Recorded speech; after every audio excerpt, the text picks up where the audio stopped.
বাফুফে কর্তাদের সাথে আমার যতটুকু কথা হয়েছে, একটা গুঞ্জন আছে, হাভিয়ার কাবরেরা তিনি বলেছেন যে তিনি যদি তার সাথে যদি এই সাফ পর্যন্ত চুক্তি বাড়ানো হয়, তিনি বাংলাদেশকে সাফ চ্যাম্পিয়ন করবেন। ছোট্ট করে বলবেন এটা বিশ্বাস করেন কিনা, বিশ্বাস হয় কিনা?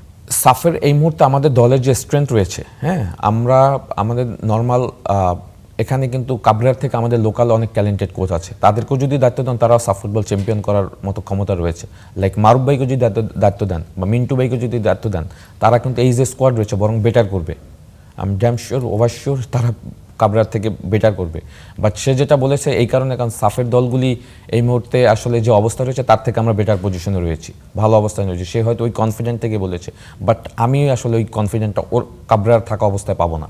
হ্যাঁ, কারণ সে দেখবেন তখন আবার অন্য কোনো গোলমাল পাকিয়ে ফেলেছে এই দলটাকে নিয়ে।